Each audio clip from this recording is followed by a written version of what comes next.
যে ব্যক্তি তার मिलता ভাইয়ের था, वो সাথে अपनी দেখা आंखों में করত शुगन की সে शिकायत তার करने চোখে लगा। জ্বালা পোড়ার অভিযোগ और করতে अपनी থাকে आंखों में এবং बताता চোখ ঘষতে दुश्मन की থাকে आंखों में অর্থাৎ শত্রুদের চোখে जलन शुरू हो गई। জ্বালাপোড়া আরম্ভ হয়ে গিয়েছিল। दुलदुल नाम के खच्चर সে সময় তিনি সাল্লাল্লাহু আলাইহি ওয়াসাল্লাম দুলদুল নামক খচ্চরে আরোহিত ছিলেন। সাইবা বিন উসমান একজন কুরাইশি সম্মানিত ব্যক্তি ছিল। তার পিতা উসমান বিন তালহা উহুদের যুদ্ধে নিহত হয়েছিল।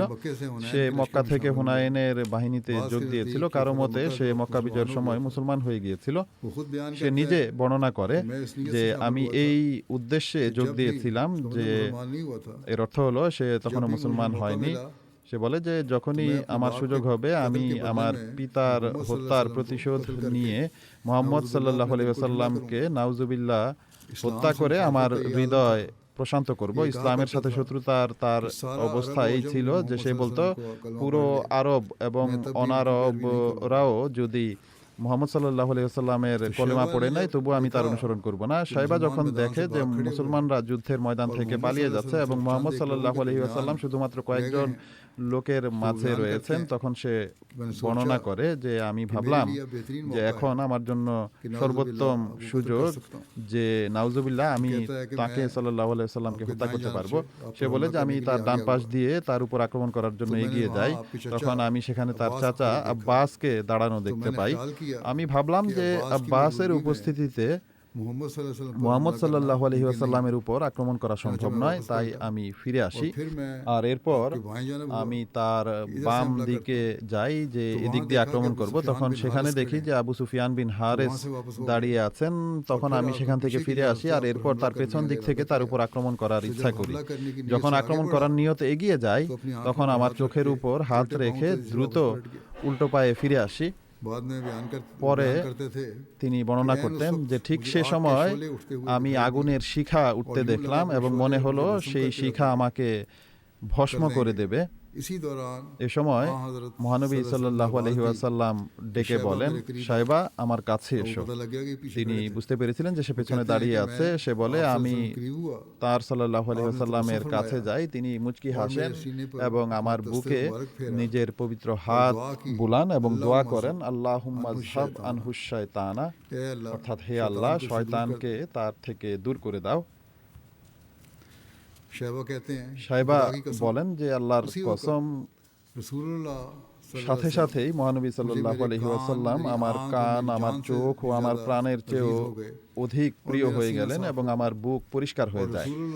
আর মহানবী সাল্লাল্লাহু আলাইহি ওয়াসাল্লাম সাইবাকে বলেন যে হে সাইবা, কাফেরদের সাথে যুদ্ধ করো। তিনি বর্ণনা করেন যে এখন আমি মুহাম্মদ সাল্লাল্লাহু আলাইহি ওয়াসাল্লামের প্রতিরক্ষায় শত্রুদের দিকে তরবারি নিয়ে এগিয়ে যাই এবং মহানবী সাল্লাল্লাহু আলাইহি ওয়াসাল্লামের ভালোবাসায় এমনভাবে যুদ্ধ করতে থাকি যে তখন যদি আমার পিতাও আমার সামনে আসতো তাহলে তাকেও হত্যা করে দিতাম। এই ঘটনাটি হযরত মুসলিম মাউদ রাদিয়াল্লাহু তাআলা আনহুও নিজস্ব ভঙ্গিতে বর্ণনা করেছেন যে মহানবী সাল্লাল্লাহু আলাইহি ওয়াসাল্লাম সম্পর্কে একটি ঘটনা বর্ণিত হয়েছে যে এক ব্যক্তি বাহ্যত ইসলাম গ্রহণ করেছিল এবং সে হুনাইনের যুদ্ধে অংশগ্রহণ করে, কিন্তু তার উদ্দেশ্য এই ছিল যে যখন উভয় সেনাবাহিনী পরস্পর যুদ্ধরত হবে তখন আমি সুযোগ বুঝে মহানবী সাল্লাল্লাহু আলাইহি ওয়াসাল্লামকে শহীদ করে দেব। যখন তীব্র যুদ্ধ আরম্ভ হয় তখন এই ব্যক্তি তরবারি বের করে। মহানবী সাল্লাল্লাহু আলাইহি ওয়াসাল্লাম তখন একা ছিলেন, শুধু হযরত আব্বাস সাথে ছিলেন। সেই ব্যক্তি সুযোগ বুঝে এগিয়ে যায় এবং আক্রমণ করতে চায়। আল্লাহ তাআলা মহানবী সাল্লাল্লাহু আলাইহি ওয়াসাল্লামকে ওহীর মাধ্যমে জানিয়ে দেন যে এই ব্যক্তির অন্তরে কপটতা অর্থাৎ শত্রুতা রয়েছে।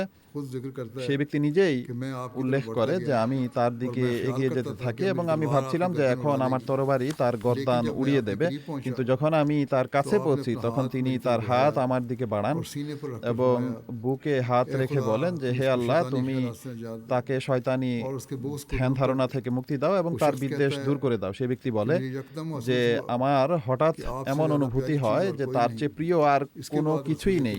এরপর মহানবী সাল্লাল্লাহু আলাইহি ওয়াসাল্লাম বলেন এগিয়ে যাও এবং যুদ্ধ করো। আর আমি তরবারি হাতে নেই আর আল্লাহর শপথ সে সময় যদি আমার পিতাও জীবিত থাকতো এবং আমার সামনে এসে যেত তাহলে আমি আমার তরবারি তার বুকে ঢুকিয়ে দিতাম, অর্থাৎ এতেও কার্পণ্য করতাম না। এই ভালোবাসাই তার শত্রুতা দূর করে দিয়েছিল।